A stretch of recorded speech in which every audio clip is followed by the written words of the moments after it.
ഓസാണെങ്കിൽ എന്താ ഗ്യാസ് ഒക്കെ okay. Government hospital doctor ആണോ? Doctor Pisharody MBBS. നല്ല കൈപ്പിന്നുള്ള ആളാണ് കേട്ടോ. ഒരു മിനറൽ വാട്ടർ. എടാ ഒരു മിനറൽ വാട്ടർ. 15 രൂപ. ഏയ്, ഞങ്ങളുടെ നാട്ടിൽ വന്ന് ഇത്തിരി വെള്ളം കുടിക്കുന്നതിന് ഡോക്ടർക്ക് കാച്ചാ. ഡോക്ടറോട് എനിക്ക് തീരാത്ത കടപ്പാടുണ്ട്. നിങ്ങളുടെ വേണ്ടപ്പെട്ട ബന്ധുക്കളുടെ ആരുടെയെങ്കിലും ജീവൻ ഞാൻ രക്ഷിച്ചിട്ടുണ്ടോ? ഏയ്, അതിനേക്കാൾ വലിയ കാര്യമാണ് അങ്ങ് ചെയ്തുകൊണ്ടിരിക്കുന്നത്. എന്റെ ജീവിതവും ബിസിനസ്സും പച്ച പിടിച്ചതിന്റെ കാരണക്കാരൻ ഡോക്ടറാണ്. എന്റെ കട ഇത്രക്ക് ഡെവലപ്പ് ആയത് ഡോക്ടർ വന്നതിന് ശേഷമാണ്. എന്റെ കടയിൽ കയറി ഒന്ന് ബ്ലസ് ചെയ്തിട്ട് പോണം പ്ലീസ്. ഏതാ തന്റെ കട? മെഡിക്കൽ ഷോപ്പ് ആയിരിക്കും. അല്ല, ആ കാണുന്ന പാക്കിംഗ് കേസ് ഷോപ്പാ.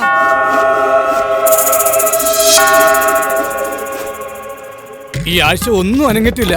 ആഴ്ചയിൽ ഓരോ ഓപ്പറേഷനും നടത്തിക്കൂടെ? മെഡിക്കൽ ഷോപ്പിൽ തരുന്ന പോലെ TV പിടിച്ച് തരാനുള്ള പാകം എനിക്കില്ല. എന്നാലും ആയതുപോലെ ചെയ്തോളാം. ഒന്ന് ഉത്സാഹിക്കണേ. ഞാനിപ്പോ വരാ. അപ്പച്ചന്റെ മോനൊരു കുഞ്ഞു പെട്ടിയെടുത്ത് കൊഞ്ചു കുത്തി കളി. കൊച്ചിന് പെട്ടിയെടുത്ത് ഒന്നും രണ്ടും അല്ല. ഈ മാസത്തെ വാടകയും കൂട്ടി 4 മാസം വാടക താൻ തരാനുള്ളത്. ഓ, എന്റെ ചേട്ടത്തി എല്ലാം കൂടി ഒരുമിച്ച് എപ്പോഴെങ്കിലും തരാം. എപ്പോഴെങ്കിലും തരാന്നോ? ബുദ്ധിമുട്ടും കഷ്ടപ്പാടും എല്ലാവർക്കും ഉണ്ട് സുധാകര. ചേട്ടത്തിയുടെ കഷ്ടപ്പാട് ചേട്ടത്തി സ്വയം ക്ഷണിച്ചു വരുത്തിയതല്ലേ? അല്ലെങ്കിൽ ഇട്ടിച്ചല ബംഗ്ലാവില് നല്ല മഹാറാണിയായിട്ട് കഴിയായിരുന്നില്ലേ? ഈ മാസം തന്നെ മര്യാദയ്ക്ക് കട കഴിഞ്ഞ് താക്കോൽ ഏൽപ്പിച്ചോണം. ഓ പിന്നെ, ഒഴിയാൻ പറയുമ്പോഴേക്കും ഞാൻ ഒഴിയാൻ നിൽക്കല്ലേ? അയ്യോ, പറഞ്ഞു തീർന്നില്ല. ദേ, കടയൊഴിപ്പിക്കാൻ കുഞ്ഞാട് വരുന്നുണ്ട്. അവനിപ്പൊ എന്നെ അങ്ങ് തല്ലി ഇറക്കും. പരിഹസിക്കണ്ട. നിന്നെ ഒഴിപ്പിക്കാൻ ഈ മേരിക്കുട്ടി തന്നെ ധാരാളം. 31-ാം തീയതി കടയൊഴിഞ്ഞ് താക്കോലിനെ ഏൽപ്പിച്ചില്ലെങ്കിൽ എന്റെ കൈയുടെ ചൂടറിയുന്നീ. ഓ, ഈ പ്രായത്തിൽ എന്നാ ചൂടറിയാനാ? കുറച്ചുകൂടി പ്രായം കുറവായിരുന്നെങ്കിൽ നോക്കാൻ. എന്താടാ പറഞ്ഞേ?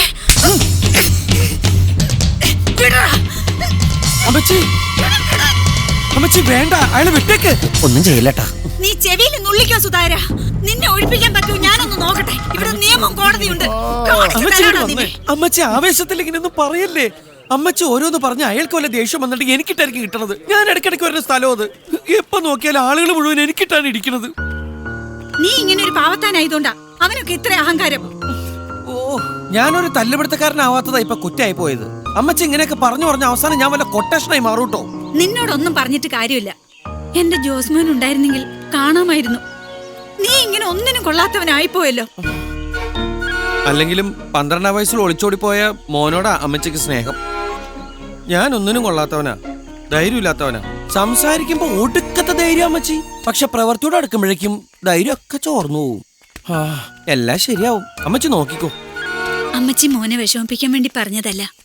ആ സുധാകരനോടുള്ള ദേഷ്യത്തിനല്ലേ അങ്ങനെ പറഞ്ഞത്. റോഡാകുമ്പോ കുണ്ടും കുഴിയൊക്കെ ഉണ്ടാവും.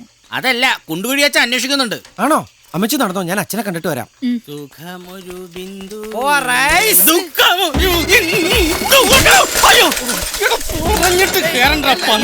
പ്രസവിച്ച് കിടക്കുന്ന ഭാര്യയെ കാണാൻ പോകുമ്പോ നീ എന്നെ മോർച്ചല്ലാക്കാൻ നോക്കുന്നോ?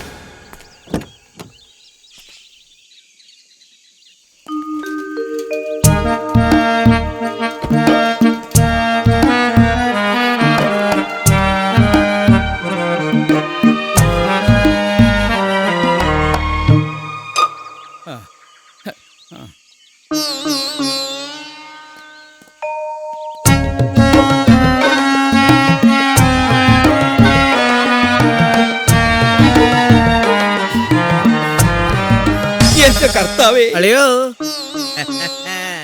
ഇപ്പോഴും അളിയന്റെ മനസ്സിൽ നിന്ന് മേരിക്കുട്ടി പോയിട്ടില്ലല്ലോ. എങ്ങനെ പോവാനാ ചവരോ? കല്യാണത്തലേ നീ കൈവെള്ള എന്നല്ലേ ദൈവം തമ്പുരാൻ അവളെ തട്ടിത്തെറിപ്പിച്ചത്. അതങ്ങനെ ദൈവത്തിന് നിരക്കാത്ത പണിയല്ലയോ കാണിച്ചു.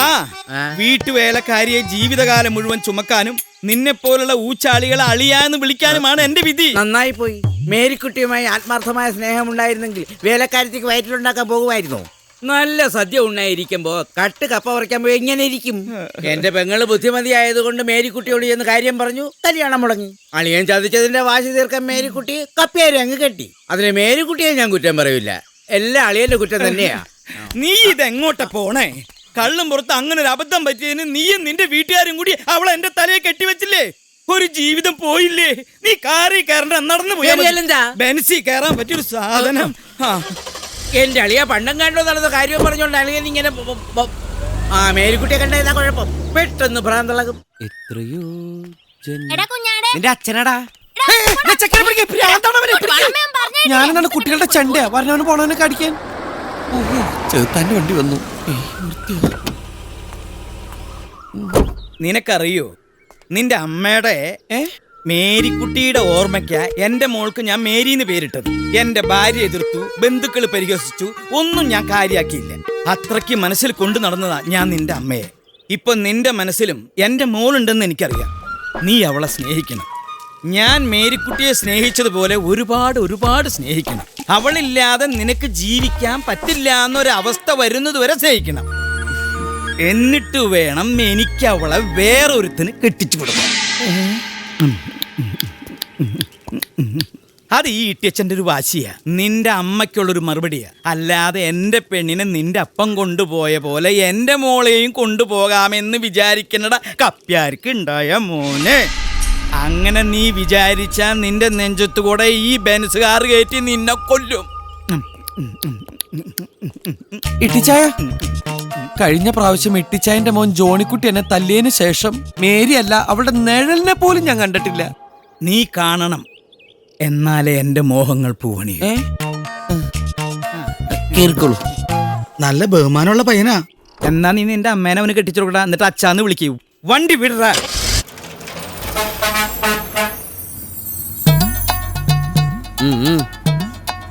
സ്ത്രീകളുടെ സീറ്റാ അതിന്